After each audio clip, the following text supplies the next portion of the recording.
on Go Local Live. So we're going to start off with licensed dietitian nutritionist Shira Hirshberg. She's in the studio. Come on in, Shira. Starting things off Monday. How are you today? Great. How are you, Molly? Good. It's so good to see you once again. So today we've kind of covered everything over the course of the past few months. We've talked about the basics. So now we're getting into lunch. Everybody's kind of favorite, but then kind of awkward meal in the middle of the day. Yep. So we're going to talk about packing a healthy lunch. But I think before we even get to that, is it really important that we eat lunch? It's a good place to start. So yes, I think lunch is very important. The tricky thing is you don't want to go too long without eating, because then you tend to get over hungry and make bad choices and then eat large volumes of food at one time. So in order to avoid that, we need at least a lunch, and many people need a couple of snacks in between. It just depends on the person. So I would say you need to eat every 3 to 5 hours for most people. Okay, that makes sense. I'm definitely a snack kind of person, so kind of snacking my way through. All right, so let's talk about, and kind of going along with that, does it matter what time you're eating quote unquote lunch? I think the exact time matters less. The relevant thing is when you ate breakfast and then when you eat lunch. So if you're somebody who gets up at 5 in the morning and eats breakfast at 5:30, then you're going to need to eat lunch a little bit earlier than somebody who wakes up at 7 a.m. So it's more personal to you and has to do more with that, length of time in between meals than it does with the exact time of day. Yeah, okay. Yeah, I remember getting up at 2:30 and then my lunch at 7 a.m. Right. So people were like, you're eating broccoli at 7? Well, yeah. This is lunch to me, and that's fine. Exactly. And then I always remember, being in high school, you would have lunch at 10:15, and that seemed so early. But right? high school kids start early, right? Yeah, So definitely. same thing applies. And with that, the lunches in high school are more organized by what works for the school than they are by what's right for the students necessarily. It's because you've got to spread out lunch, you have X amount of seats in the cafeteria, and so it's not always organized by what would be the ideal time to eat for students. Okay, so kind of just going with your body, going with what's right. Yeah, if you have the option to eat whenever you want to eat, then take it and eat when you get hungry. Okay, and not everybody has that option. You Right. know, like shift work, you have certain times. You've got your break when you've got your break, so that's why you have to advantage snacks often to get to your break without being really hungry. Okay, so let's talk about packing a healthy lunch. Really, why is it important to pack a healthy lunch rather than just go out and buy lunch? There are many reasons. I think that packing lunch is one of it's harder things to do because you have to either do it the night before, which most people are tired and they don't feel like it. You don't want to think.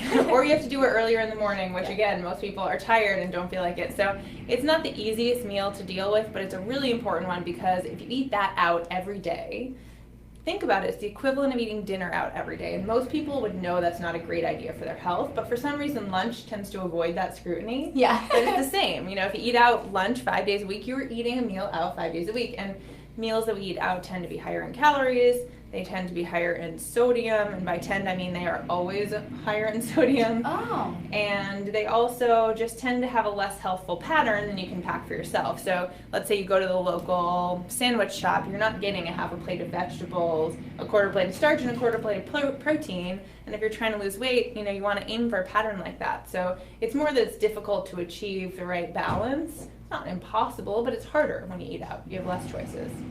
Okay, so sodium, that's a big one. I didn't even think of that. You always think, okay, well, maybe I can choose not to choose the bag of chips to go with my sandwich, but I'll choose the apple. But, really, you're still getting all the other stuff with it. Yeah, restaurants in general put salt in their foods because salt makes things taste good. Yeah. And so, anytime you eat out, you're going to have a higher sodium situation. So that's why people find, let's say they eat out on Friday night and they weigh 3 pounds more the next day. It's because they're holding water from the sodium in their food. And that's just probably going to happen when you eat out. And so if you do that every day, you're just going to hold that water. Okay. So how should we all set up our lunch to keep us satisfied and help get us that energy to keep going through the rest of the afternoon? Because I know that sometimes, come 1 o'clock, 2 o'clock, 3 o'clock, it's kind of like, ugh. Yeah, absolutely. So I think the keys are protein, ideally, or at least one that or healthy fat, fiber, and that should ideally come from fruits and vegetables, whole grains if you have grains in your lunch, and then, volume is important. So often we feel full when we eat enough food that looks satisfying. So maybe we have the same calories in a smoothie, but because it didn't look like a large volume of food, we might not feel as satisfied. So that volume matters, and that's where the fruits and veggies really come in, not just for the fiber, not just for the health benefits, but also for the volume of food that we're eating. So let's say your lunch is a peanut butter and jelly sandwich.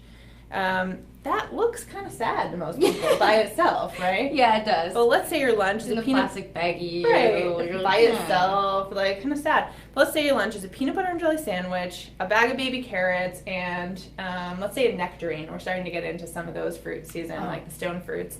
That looks much more satisfying, and it's going to taste more satisfying. Different flavors, nutrients, so health-wise it's great, but also just visually satisfying, and therefore you will feel better about your lunch. Okay, and you kind of have different textures in there too. You have the crunchy, you have the sweet, and then maybe you throw in, I like the crunchy, so maybe you have crunchy peanut butter in there too, so you kind of have all the different textures in there. Exactly, and I'm starting with pretty basic, right, because that's a pretty easy lunch to throw together. It takes 5 minutes tops. Yeah, that's super basic. But provides most of what you need, and you don't have to refrigerate it. So when we talk about a basic lunch, don't be afraid to go back to classics. There's nothing wrong with a good peanut butter and jelly. Okay, and that's good to know too, because a lot of times people are in their car all day, so they don't have access to refrigerators, or people are at their desk and don't have access to things. So that's kind of what I was going to ask you. What are some good options for people that, are driving in and out of meetings and need to be able to have lunch either with them, or people who are on the go and can't, and so often you find your times going through the drive-through, or reaching, or going to have meetings, things like that. So let's go back to our peanut butter and jelly, right? We'll start with our classic. So the good thing is that that's easy to pack, quick, no refrigeration needed. The downside is that it'll get pretty boring pretty quickly. Yeah. So there are actually ways to spice up a peanut butter and jelly that you can really make it a lot more exciting. So let's talk about some of those, and then we can talk about some of the other packable options. So peanut butter and jelly, we've got our basics. We've got our bread, we've got our peanut butter, we've got our jelly. Now, the bread varies a lot. And so let's say you get really good, like let's talk 7 stars multi-grain bread. That is a good bread, and that peanut butter and jelly goes up a level of the bread, right? So think about the bread, and think about then the peanut butter. Like you said, there's smooth, there's crunchy, there's all natural, there's a lot of versions of peanut butter. Almond butter. Exactly, almond butter. Now there's cashew butter. You can get butters, all kinds of butters. So there's variety right there. Then we've got the jelly, and this is where we can get a ton of variety actually. So not just in flavors of jelly, but you can use jelly alternatives. So I'm a big fan of using fresh fruit instead of jelly, or a very light smearing of jelly and then fresh fruit. So let's say a very light thing of strawberry jam and then sliced strawberries. Now, will that make your bread a little more soggy? Well, yes, it will, but maybe it's worth it because it's so delicious to have fresh strawberries in your peanut butter and jelly. If you want to really keep this bread not soggy, you can pack them separately and add them last minute. You can do that with peaches, you can do that with raspberries. If you microwave frozen raspberries and then smear them, that's a delicious way to do this. Banana, there's peanut butter banana honey. So there are a lot of ways to spice up your peanut butter and jelly and make it more interesting. Now, other things that you could bring in the car also, you can bring yogurt parfaits or anything else that just needs to be cold and doesn't need to be reheated. Okay. So that brings in kind of our meat option. Maybe ideally you'd have chicken breast. I like the whole proteins better, but there are also sliced, deli meat is a very common lunch option, and there are, if you want to be really careful about deli meat, you can go with options that don't have some of the carcinogens we worry about. So nitrate-free options like Applegate is one example of that. Oh, okay.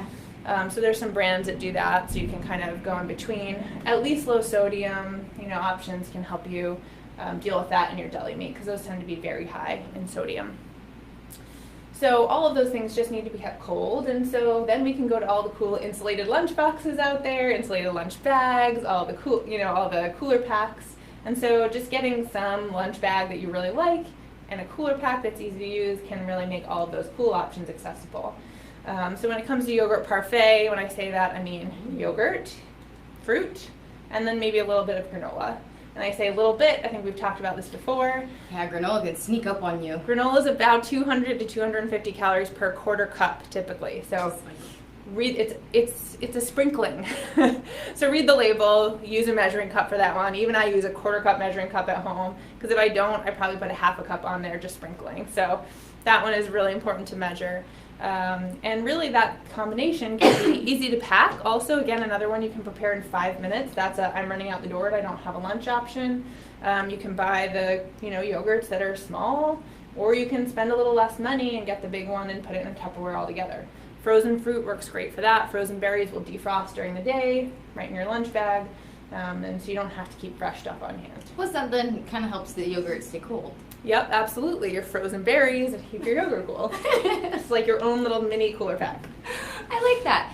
Excuse me. So those are some options that you can do if you're kind of more on the go, because a lot of jobs are traveling these days, right, and you're not necessarily in the office setting all the time to put your fridge, to put your lunch in the fridge.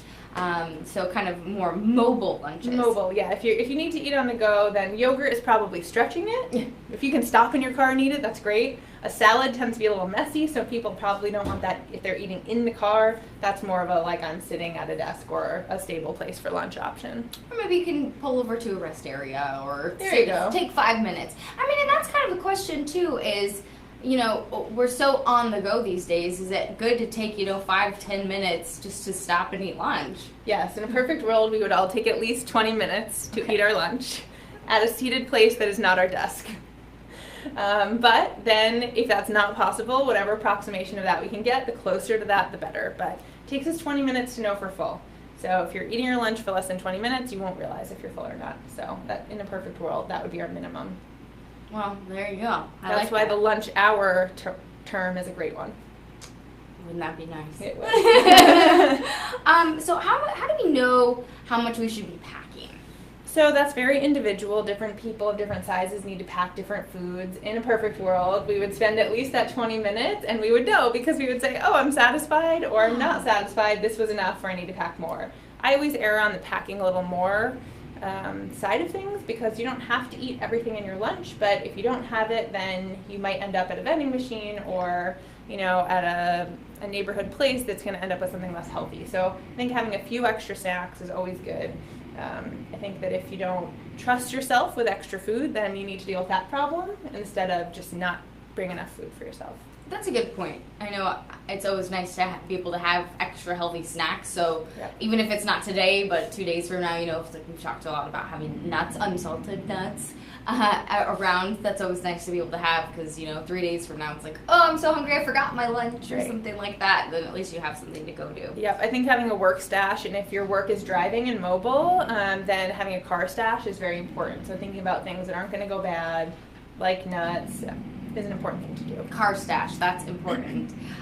So if you're trying to lose weight, should you pack something light so that you don't overeat? That kind of goes with knowing your body, knowing yourself.